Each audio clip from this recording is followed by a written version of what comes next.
Portugal destacar-se ainda mais dos demais, ou seja, termos uns Estados Unidos com uma política tão agressiva, termos uma China, termos os conflitos, isto evidencia as qualidades do país? Não, absolutamente, ou seja, o país tem em si mesmo qualidades intrínsecas que todos nós já conhecemos e vemos futuras, não é? O país é agradável, o bom tempo, as pessoas são afáveis, os níveis de educação têm vindo a subir, embora não sejam ainda extremamente competitivos no nível europeu, existe segurança. Agora, uma das grandes vantagens que Portugal tem vivenciado o sucesso de Portugal nos últimos anos, é aquilo que os outros, é aquilo que ainda não tem, não é? E que os outros já têm. É o Trump, não temos um Trump, não temos um Erdogan, não temos um Orban, não temos esse tipo de instabilidade e esse tipo de narrativas populistas. Provavelmente devemos ter, não é? E paulatinamente as coisas chegam a Portugal e vão chegando a Portugal de forma mais ou menos, em termos temporais, desfasadas. Mas, de facto, isso tem sido algo que tem beneficiado bastante Portugal.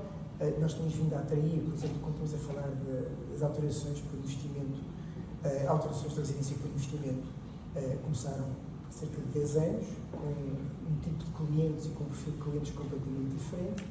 E hoje em dia, nos últimos 2 anos, os investidores que têm investido nos fundos portugueses, sejam eles de capital de risco, fundos fechados, ou venture capital, ou mesmo fundos abertos, são investidores que têm um perfil completamente diferente. Ou seja, a maioria dos investidores são investidores americanos, são investidores que têm literacia financeira, têm proficiência, conhecem os riscos e, portanto, são investidores que, na escala de valor, são bastante mais valiosos do que de outras jurisdições. Claro, todo o investimento e todo o dinheiro que entra em Portugal é positivo e nós devemos aproveitar, mas existe algum investimento, existem algumas políticas de investimento, algumas estratégias que são mais reprodutivas do que outras.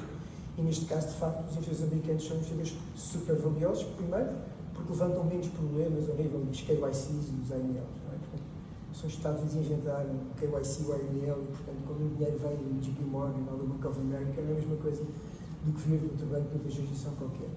Por outro lado, é porque são investidores que, de facto, estão sentados em cima de um nível financeiro, de um nível de riqueza bastante superior e que depois pode ser explorado na cadeia de valor em Portugal, não só pelos bancos, mas sobretudo pela gestão de ativos, que, enfim, que é um setor que tem tido alguns desafios, é um setor ainda exíguo, capital de risco tem feito um excelente trabalho para se tornar relevante, mas, enfim, a indústria de gestão de ativos em Portugal é muito exígua quando comparada com os restantes países.